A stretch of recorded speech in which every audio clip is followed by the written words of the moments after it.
오전 말씀에 이어서 우리 오늘 이 말씀을 가지고는 왕이신 나의 하나님이라는 제목으로 말씀을 나누겠습니다. 여러분, 성탄절이 매년 해마다 우리에게 찾아옵니다. 그리고 성탄절은 해마다 예수님이 누구신지 우리에게 신앙을 고백할 수 있는, 다시금 우리의 신앙을 새롭게 할 수 있는 기회를 줍니다. 여러분, 여기서 중요한 것은 이것입니다. 성탄절이 2024번이 지나가는 것, 우리에게 다가오는 것보다 더 중요한 것은 저와 여러분 안에 성탄이 이루어졌느냐 하는 것입니다. 예수님이 역사적으로 2024년 전에 이 땅에 태어나심도 역사적인 사건으로 너무나도 중요하지만 더 중요한 것은 여러분 안에 성탄의 주인으로 오신 예수 그리스도가 여러분 안에 정말 계시냐 하는 것입니다. 정말 여러분 안에는 이 성탄이 이루어져 있는가 하는 것, 이것은 더 중요한 문제일 것입니다. 왜 이 말씀을 드리냐 하면요, 예수님이 2000년 전에 이 땅에 오실 때도 우리가 오늘 말씀에 읽었듯이 선명하게 대조되는 두 부류의 사람으로 나뉘는 것을 보게 됩니다. 첫 번째 부류는 어떤 사람들이냐면요, 예수님의 오심을 알아보고 환영하고 영접하고 경배했던 사람들입니다. 그런데 또 한 부류의 사람들은요, 예수님의 오심을 알지도 못했고 알지 못했을 뿐만 아니라 알고도 거절하고 미워하고 죽이려고 했던 부류입니다. 그리고 이러한 일들은요, 2000년 전에만 있었던 일이 아니라 지금도 일어나고 있는 일이다라는 것, 우리가 오늘 이 말씀을 통해서 함께 보게 될 것입니다.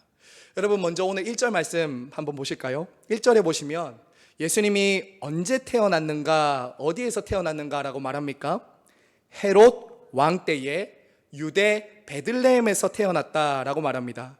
여러분, 이것은 역사적인 인물입니다. 이 헤롯 왕은 누구냐면요, 주전 40년에 로마 황제 가이사 아구스도에 의해서 이 유대 지역을 다스렸던 총독이었어요.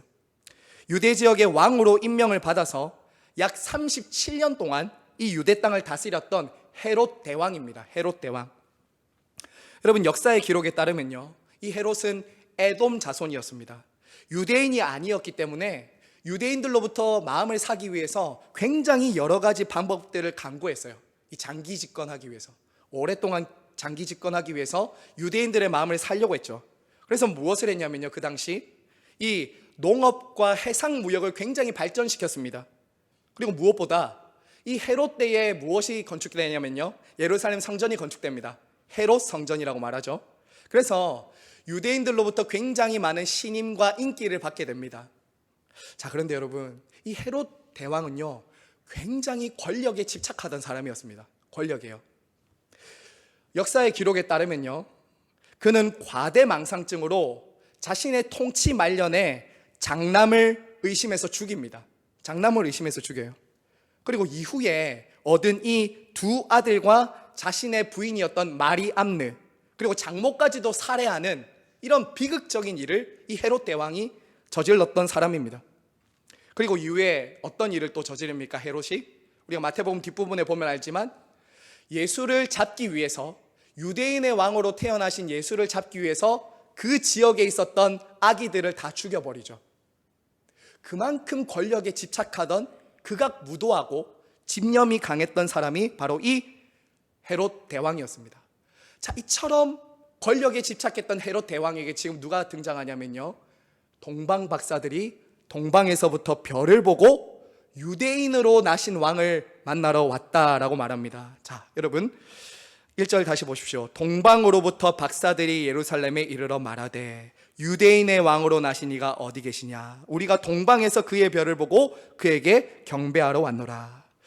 여러분, 여기서 동방이 정확히 어디를 지칭하는지는 사실은 우리가 명확히 알 수는 없습니다. 하지만 아마도 성경의 주석가들과 신학자들에 의하면 페르시아나 바벨론에서 별을 연구하던 점성술사였을 것이다 라고 이렇게 추측을 합니다. 이들은 하늘의 별을 보고 연구하던 중에 유대 땅에 한 왕이 태어날 것을 가리키는 별을 보게 된 거예요. 자, 별을 보게 별을 보았습니다. 그리고 먼 길을 찾아서 예루살렘까지 온 것이에요. 여러분, 만약에 이 점성술사들이 페르시아 사람이라고 한다면 페르시아부터 예루살렘까지는 1500km입니다. 좋게 걸어서 혹은 낙타를 타고도 3, 4개월이 걸릴 만한 거리를 동방에서부터 지금 이까지 온 것입니다. 예수님을 찾아서 온 것이에요. 그리고 이 동방의 박사들이 무엇을 묻습니까? 유대 땅에 왕으로 나신 이가 어디 계시냐라고 묻죠. 자, 여러분, 이런 동방 박사들의 질문에 지금 헤롯과 이스라엘이 예루살렘에 어떻게 반응했습니까? 자, 3절 한번 보실까요? 3절 같이 읽습니다. 시작. 헤롯 왕과 온 예루살렘이 듣고 소동한지라. 여러분, 여기서 소동하다라는 단어 있죠. 이 소동하다라는 단어는 깜짝 놀라다, 근심하다, 괴로워하다라는 뜻이에요. 괴로워하다. 이들은 아기 예수님이 유대 땅의 왕으로 오신 예수님의 소식을 듣고 기뻐하거나 감사하지 않았습니다. 근심하고 깜짝 놀라고 괴로워했습니다. 여러분, 왜 이들이 이처럼 근심하고 괴로워했을까요? 왜 헤롯이 지금 괴로워하고 있냐고요? 유대 땅의 왕이 태어났다는 소식이 왜 괴롭죠? 너무 뻔하죠. 내가 왕이잖아요. 유대 땅에 지금 왕은 나잖아요. 나인데 다른 왕을 용납할 수가 없는 겁니다. 그래서 헤롯은 이제 이 유대 땅의 왕으로 태어날 왕을 죽일 음모를 이제 펼쳐가는 겁니다. 대제사장과 서기관들을 다 불러 모으는 거예요. 모아서 뭐라고 하죠? 그리스도가 어디서 태어나겠느냐라고 자세히 물어봅니다. 자, 그런데 이때 당시에 이 종교 지도자들이요, 예수님이 태어날 장소를 정확하게 알고 있었습니다. 여러분, 한번 보세요. 뭐라고 말합니까? 미가 선지자들의 예언을 인용하면서, 미가 선지자의 예언을 인용하면서 유대 땅 베들레헴에 태어날 것을 정확하게 말했어요. 여러분, 베들레헴은요, 당시 예루살렘에서부터 6km 정도 떨어져 있던 곳이었습니다. 그리고 당시 이 베들레헴은 다윗의 자손으로 오실 메시아를 가리켰던 동네이기도 했습니다. 그리고 여러분, 베들레헴은 또 어떤 곳이었어요? 그렇죠, 떡집이죠. 떡집이고요. 그리고 약 700년 전에 예수님이 이 땅에 태어나실 것이라고 예언했던 미가 선지자의 예언이 있었던 것이 베들레헴이었어요. 베들레헴. 여러분, 그러니까 지금 예수님이 이 베들레헴에서 태어난다는 것을 종교 지도자들도 너무 잘 알았다는 거예요. 언제 태어날지, 어디서 태어날지쯤은 이들도 어느 정도는 다 알고 예상하고 있었다라는 것이죠. 하지만 여러분, 중요한 게 뭐예요? 이 종교 지도자들과 헤롯은 정확하게 태어날 것은 알고 있었지만 경배하러 가진 않았습니다. 예수님을 예배하러 가진 않았어요. 이제 종교 지도자들로부터 자신이 원하는 답을 들은 이후에 헤롯은 어떻게 합니까? 조용히 불러서 아기를 만나거든 나에게도 말해주시오. 나도 가서 경배할 테니 라고 하면서 돌려보내죠. 여러분, 하지만 우리는 이 헤롯의 음모를 알고 있습니다. 이는 경배하기 위함이 아니라 죽이려고 이 박사들에게 말했다라는 것이죠. 사랑하는 성도 여러분, 여러분이 어쩌면 이 얘기는 너무 잘 알고 있기 때문에 익숙하게 들으실 수도 있습니다만, 여러분, 오늘 이 말씀에서 우리가 첫 번째로 분명하게 알 수 있는 교훈은 이것입니다. 앞서 말씀드렸다시피 이 세상은 예수를 중심에 딱 두고 두 부류의 사람으로 존재한다는 거예요.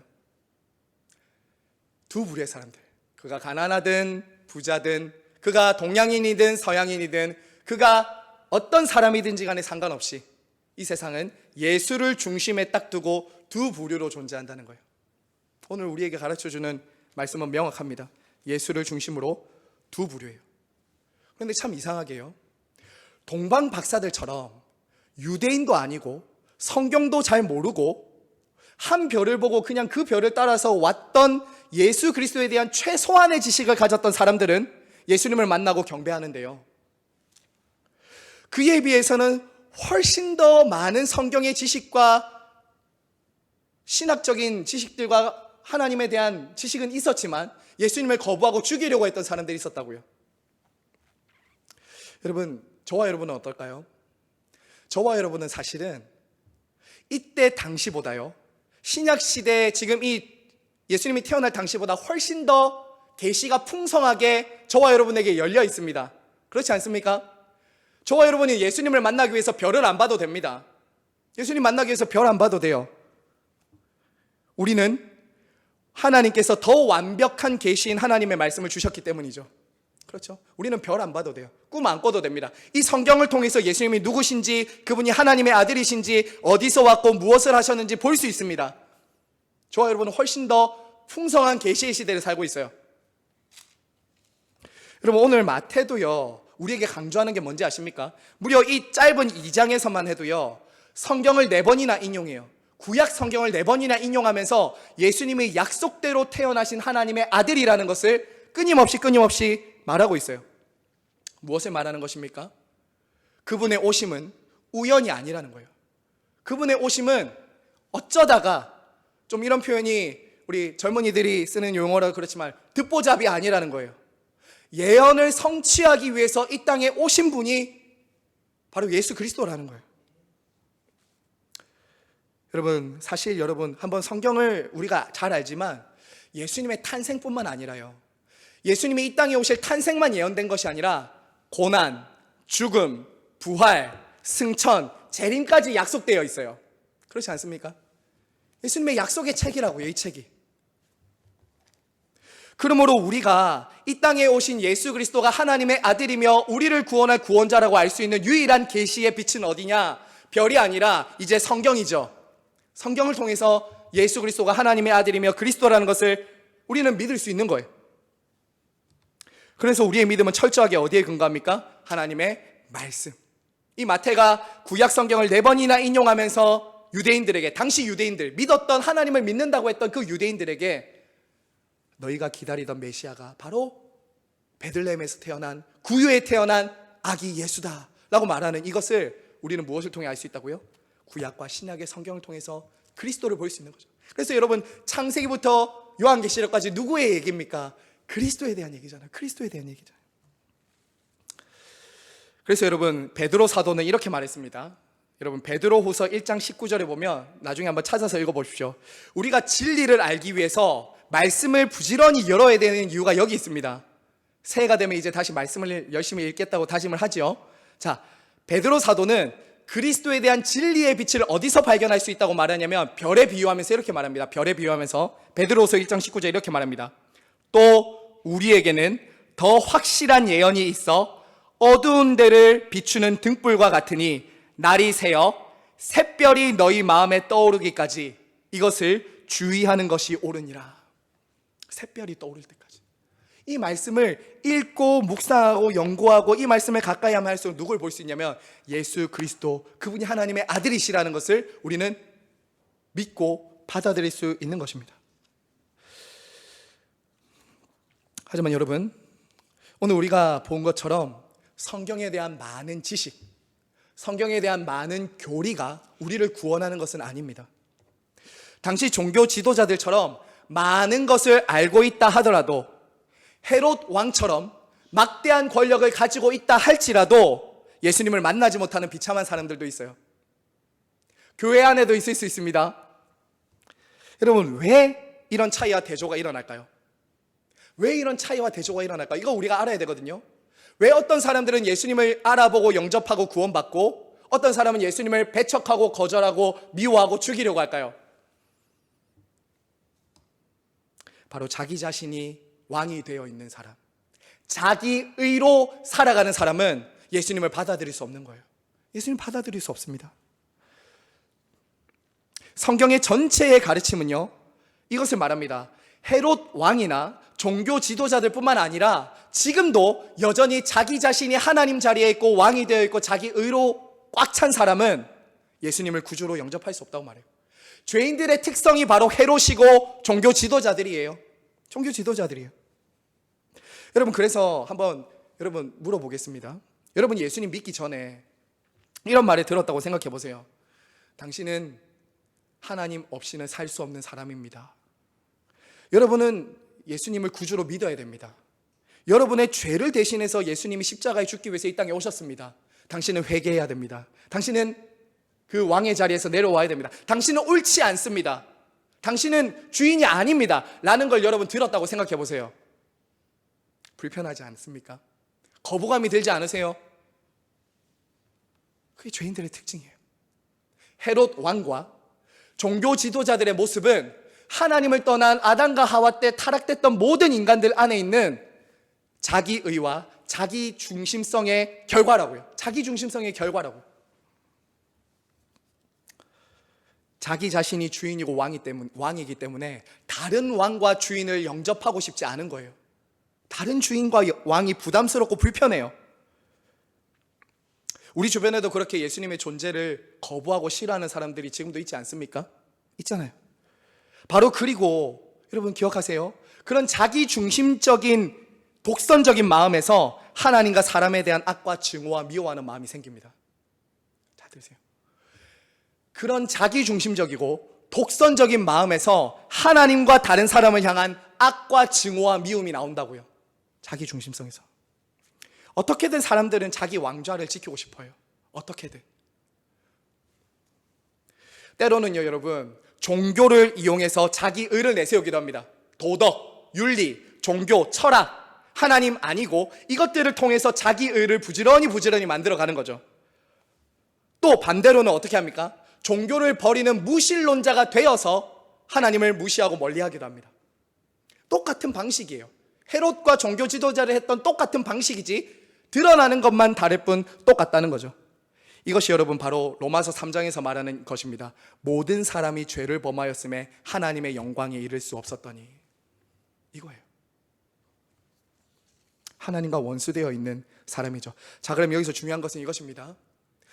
저와 여러분이 예수님을 믿고 그분을 내 삶의 주인과 왕으로 받아들인다는 것은 이것입니다. 그리고 이런 사람만이 반드시 예수님을 영접할 수 있어요. 어떤 사람입니까? 자기 자신이 왕과 주인의 자리에서 내려온 사람. 나는 왕이 아닙니다. 나는 주인이 아닙니다. 나는 의로운 사람이 아닙니다. 나는 죄인이에요.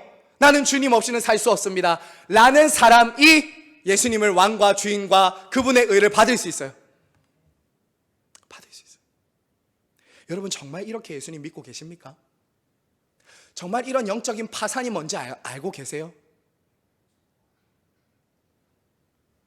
그거 없이 예수님을 나의 삶에 도움을 조금 주는 분이나 나의 삶을 조금 윤택하게 해주는 분으로서 예수님을 믿고 있다면, 지금 그렇게 예수님을 따라오고 있다면 여러분은 어쩌면 나중에는 헤롯이 될 수도 있고 종교 지도자들이 될 수도 있어요.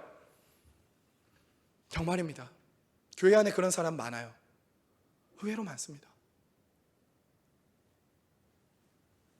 여러분, 예수님을 주인으로 왕으로 믿는다는 것은 다시 말씀드리지만 내가 그동안 주인으로 왕으로 살았던 게 얼마나 악한지를 깨닫는 거예요. 그리고요, 나는 옳은 게 없는 사람이라는 것을 인정하는 거예요. 왜냐하면 그런 사람에게만이 주님이 왕이 될 수 있어요. 그런 사람에게만이 주님이 의가 되실 수 있어요. 우리의 의나 우리의 주인이나 왕이 되는 영역이 조금도 없어야 된다고요. 조금도. 그 사람이 예수님을 믿을 수 있어요. 여러분, 우리가 흔히 예전에 사형리 아시죠? 사형리. 한창 전도할 때 많이 했던 이 사형리가 있습니다. 사형리의 맨 마지막에 항상 뭘 하냐면요, 영접기도 합니다. 영접기도요. 당신 저의 기도를 한번 따라 하시겠습니까? 하면서 나는 죄인입니다. 나는 죄인입니다. 예수님은 나의 구주로 모십니다. 예수님 나의 구주로 모십니다. 이걸 따라 하면은 뭐라고 했냐면 그때 당시 당신은 구원 받았습니다 라고 해줬어요. 근데 여러분, 사형리가 한편으로는 복음의 내용을 짧고 간결하게 요약해서 전하는 것은 유익하지만 그로 인해서 진짜 예수님을 주인으로 왕으로 영접하지 않은 사람에게 쉬운 구원을 때로는 주기도 했어요. 쉽게 구원을 때로는 확신시켜 주기도 했어요. 여러분, 요한복음 1장 12절에 예수를 주로 믿고 영접한 자는 하나님의 자녀가 되는 권세를 주신다고 할 때 이 영접은요 사형리 따라하는 기도가 아닙니다. 이 영접은요 그냥 립 서비스, 예수님 나의 주인입니다, 왕입니다, 아멘 하는 정도의 영접이 아니에요. 저와 여러분 예수님 영접하셨습니까? 영접하셨으면요 이런 뜻으로 여러분 영접하신 거예요. 여러분 잘 들으세요. 이 영접은요 단순히 그분을 나의 삶의 주변부에 모셔다 드리는 게 아니라 뭐냐면요, 그분을 나의 인생의 가장 정중앙에, 나의 삶의 전 영역에, 나의 시간, 나의 물질, 나의 건강, 나의 자녀, 나의 학업, 나의 일터, 모든 것의 주인의 중심에 둔다는 거예요. 자기 중심성이 없어지는 거예요. 그전에는 뭐가 중심입니까? 내 기분, 내 생각, 내 사고, 내 물질, 내 시간, 나였어요. 회개가 뭐냐? 내가 그 자리에서 내려오는 거예요. 내가 내려오는 거예요. 내려오고 그분이 나의 왕, 나의 주인입니다 라고 인정하고 내가 내려오는 거예요. 내려와야 돼요. 여러분, 이거 참 쉽지 않습니다. 쉽지 않습니다. 그리고 정확하게 말씀드리면 우리 힘으로 할 수 있는 것도 아닙니다. 여러분이 예수님을 영접하셨다면 여러분 힘으로 된 게 아니에요. 그래서 저와 여러분이 예수님을 구주로 왕으로 주인으로 믿는다는 것은 그분이 이미 여러분 안에 역사하셨다는 증거예요. 은혜예요. 여러분, 그래서 요한복음 1장 12절 그 다음에 뭐라고 하는지 아시죠? 영접하는 자 곧 그 이름을 믿는 자들에게는 하나님의 자녀가 되는 권세를 주셨으니 라고 말하고 그 다음에 나온 게 중요합니다. 또 이는 혈통으로나 육정으로나 사람의 뜻으로 나지 아니하고 오직 하나님께로부터 난 자들이니라. 여러분 스스로가 태어난 게 아니라고요. 그분이 낳으셨기 때문에 여러분이 하나님을 아바, 예수님을 주라고 부르고 영접할 수 있는 거예요. 저와 여러분이 지금 내가 죄인이구나, 내가 하나님이 아니라 내가 왕과 주인 노릇하면서 살았던 것이 죄구나라는 것을 깨닫고 그분을 내 삶의 딱 중심에 모셔다 드리는 것은, 다시 말씀드립니다, 절대적인 하나님의 은혜입니다. 은혜예요. 내가 나 된 것은 하나님의 은혜다. 그리고 구원은 하나님의 은혜이며 선물인 것이죠. 사랑하는 성도 여러분, 물론 예수 그리스도의 복음에 대한 여러분들의 결단이 필요합니다. 예수님 믿으시겠습니까? 라고 했을 때 네, 그분을 믿겠습니다라는 결단이 필요합니다. 하지만 그 결심과 반응 또한 성경은 뭐라고 말하냐? 하나님의 은혜입니다, 성령의 역사입니다라고 우리에게 말하고 있는 것입니다. 자, 그럼 그럼 이제 우리가 해야 될 것 말해보죠. 우리가 무엇을 해야 됩니까? 우리가 무엇을 해야 될까요? 나 스스로 왕이 되고자 하는 헤롯, 내 안에 있는 작은 헤롯이 있다는 것을 인정하는 거예요. 이게 첫 번째 단계입니다. 내가 하나님이 아니라 내가 스스로 헤롯이 되어서 내 안에 헤롯이 있구나 라는 것을 인정하고 돌이킬 수 있는 은혜를 구해야 돼요. 돌이킬 수 있는 은혜를 구해야 됩니다. 예수님을 믿은 이후에도 사실은 우리는 가만히 둬보세요. 은혜 안에 있지 않으면 우리는 어떻게 되는지 아십니까? 계속 치우쳐요.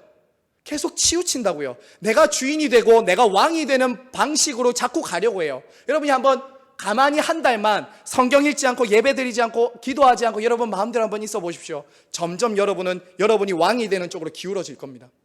기울어질 거예요. 물론 하나님의 은혜로 구원은 받겠지만 가만히 둬보십시오.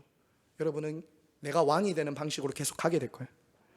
신앙생활을 하면서도 혹시 여러분 여전히 내 인생의 주인과 주도권과 왕의 자리에 여러분이 있진 않으십니까? 혹시 예수님 믿지만, 교회는 다니지만 여전히 내 인생의 주도권, 내 인생의 계획과 결정은 그분과 상관없이 내가 하고 있진 않나요?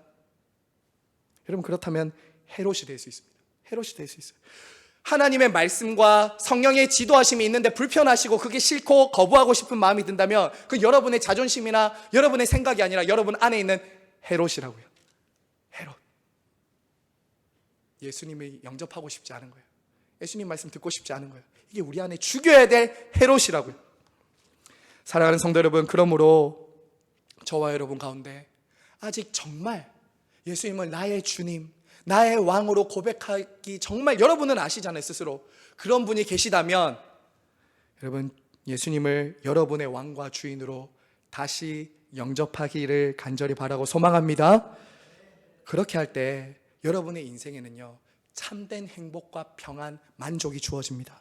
그리고 오늘 이 시간 여러분들이 생각하실 때 여러분 주변에도 헤롯이 있을 겁니다. 헤롯은 때로는 가까이 있어요. 그리고 여러분 주변에도 있어요. 그렇다면 그들도 정말 새해에는 꼭 예수님을 영접하고 구원받을 수 있도록 여러분이 꼭 기도하시기를 바랍니다. 자, 제가 오늘 하나만 더 말씀드리고 마칠 텐데요, 오늘 말씀에 우리가 헤롯 말고요, 이제 이 동방박사들을 통해서 배워야 될 것이 있습니다. 이 동방박사들이요. 이 동방박사들을 통해 배워야 될 것은 바로 예수님을 영접한 사람들 안에 나타나는 기쁨과 변화예요. 예수님을 영접하는 사람들은 어떤 변화와 기쁨을 누리는가? 이거 우리가 이 동방박사를 통해 보게 됩니다. 우리 9절 말씀 한번 볼까요? 9절 같이 한번 읽겠습니다. 시작. 박사들이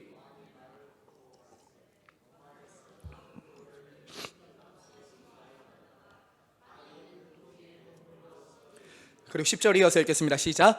그들이 별을 보고 매우 크게 기뻐하고 기뻐하더라. 자, 여러분 9절에 보시면 박사들을 인도하던 별이 예수님이 태어난 딱 그 마구간에 멈춰 섰어요.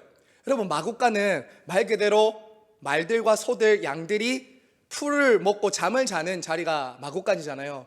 누가 왕이 태어날 줄 알았겠어요? 그 자리에 구중궁궐이나 왕궁이 아니라 누가 그곳에 왕이 태어날 걸 알았겠어요? 전적으로 박사들이 똑똑해서가 아닙니다. 별이 인도하는 것을 보고 따라가서 그 자리에 머물렀어요. 그곳에 보니까 아기가 태어나 있는 겁니다. 자, 그걸 보고 이제 반응이 중요합니다. 뭐죠? 크게 기뻐하고 기뻐했다. 최상급의 표현이에요. 기쁨의 최상이에요. 쾌락의 극치예요. 기쁨의 끝자락이에요. 이보다 더 기쁠 수는 없다는 거예요. 이게 바로 크게 기뻐하고 기뻐하더라. 성경에 이런 표현 많이 안 나와 있습니다. 크게 기뻐하고 기뻐하고 기뻐하더라. 최상급의 표현이에요. 헤롯은 근심했지만 박사들은 기뻐합니다. 너무나도 대조되고 있지 않습니까? 초라한 마구간이지만 왕으로 오신 분이 태어난 것으로 인해서 박사들은 기뻐하고 기뻐했습니다. 여러분 이것은 우리에게 먼저 무엇을 보여줍니까? 박사들의 이런 모습은요, 유대인이 아니고 이스라엘 사람들이 아닌 이방인이며 저 동방에서 온 사람들이 예수님을 알아보고 영접하고 있다는 것은 무엇을 가르쳐 주냐면 바로 예수님을 모든 민족, 모든 나라가 믿고 예배하게 될 것을 우리 먼저 가르쳐 주는 것이죠. 예고하는 거예요. 모든 민족과 모든 나라에서 예수 그리스도를 믿고 영접하고 예배하게 될 날이 올 것이다 가르쳐 주는 거죠. 그리고 여러분 그 다음에 동방 박사들의 반응이 뭐죠? 예수님께 경배하고 준비된 예물을 드렸습니다. 여러분 세 가지 무엇을 드렸죠? 황금과 유향과 몰약입니다. 황금과 유향과 몰약. 당시로서는 가장 값진 것, 가장 소중한 걸로 극진한 존귀와 예우를 가지고 그분을 맞이한 것이죠. 여기에 대해서 하나하나 의미를 부여해서 해석을 하기도 하지만 오늘은 거기까지 제가 하지 않고 중요한 것은 이거예요. 아기 예수님을 만난 박사들은 자신들이 가지고 있는 최고의 것으로 가장 소중한 것으로 왕에게 경배하고 맞이했다라는 것이죠. 자, 여러분 성도 여러분, 그리고 박사들이 꿈을 통해서 헤롯에게 다시 돌아가지 말라는 말을 듣고는 어떻게 합니까? 헤롯에게 가지 않고 다른 길로 이렇게 가는 거죠. 사랑하는 여러분, 하나님께서 바로 헤롯과 그의 배후에서 역사하는 사탄의 방해로부터, 간계로부터 이 지금 동방 박사들을 지키고 있는 것입니다. 사랑하는 성도 여러분, 여기서 우리가 박사들을 통해서 알 수 있는 것 무엇입니까? 바로 그들도 하나님의 은혜로, 하나님의 전적인 은혜로 그 구유에 냄새나는 동물들이 있는 그 구유에 태어나신 아기가 하나님의 아들이며 온 세상을 구원할 자이심을 알아봤다는 거예요. 알아봤다는 거예요. 이렇게 초라하게 태어날 왕을 누가 왕으로 알아보겠냐고요. 여러분 그런 사람들이 있지 않습니까? 하나님이 좀 하나님답게 슈퍼맨처럼 이렇게 우리 눈앞에 이렇게 오면은 좀 믿을 텐데, 그런데 죄송하지만 그런 사람들은 보고도 믿지 않을 겁니다. 그렇게 믿지 않을 거예요. 하나님이 하나님 모습으로 와서 구원하지라고 하는 사람들이 있지만 그렇게 오시지 않죠. 왜요? 우리 예수님이 우리를 구원하기 위해선 아기의 모습으로, 우리를 구원하기 위해서는 힘과 권력을 가진 헤롯처럼 오지 않고 아기의 모습으로 오셔야 되니까요. 왜요? 자기 백성을 그들의 죄로부터 구원하셔야 되기 때문인 것이죠. 여러분 한번 생각해 보세요. 얼마나 그분이 작아지시고 낮아지셨는지 조금만 더 생각해 보세요. 그분은 하나님이시며 마땅히 찬송받으셔야 될 분이시지만 작은 아기가 되셨어요. 아기가 되셨습니다.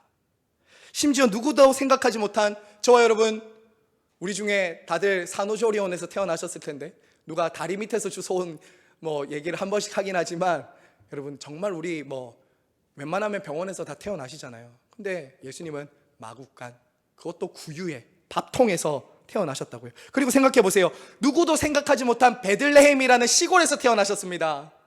그것은 나사렛에서, 그리고 나사렛의 목수 아들로 태어나셨다고요. 여러분, 그래서 6절에서도 뭐라고 말해요?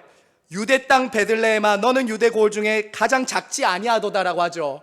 이 당시에는 유대 땅 베들레헴은 너무나도 작은 곳이었어요. 사실은 흠모할 만한 것이 없는 곳이었다고요. 요즘으로 치면 어디라고 말하면 참 지역 비하니까 제가 말씀 못 드리지만, 어쨌든 유대 땅에서도 가장 시골, 가장 뭐 별 볼 일 없는, 뭐 개천에서 용난다라고 말할 막 그런 것도 아닌 정말 시골이었다고요. 그래서 심지어 이렇게 말했잖아요. 예수님이 나사렛에서 왔다는 걸 듣고 나다나엘이 뭐라고 했습니까? 나사렛에서 무슨 선한 것이 날 수 있겠느냐라고 했잖아요. 별 볼 일 없는 곳에서 태어나셨다고요. 누구도 예상하지 못한 곳이었다고요. 그런데 바로 온 세상을 구원할 구주가 그곳에 태어나신다고요.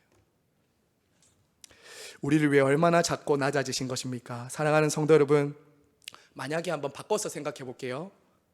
만약에 예수님이 누구나 봐도 왕의 모습으로 오신다, 누구나 봐도 통치자의 모습으로 왕궁에서 태어나셨다라고 한다면 저와 여러분 예수님 만날 가능성이 한 얼마나 될까요? 그 왕으로 태어나신 분을 만나기 위해서 저와 여러분이 얼마나 해야 될까요?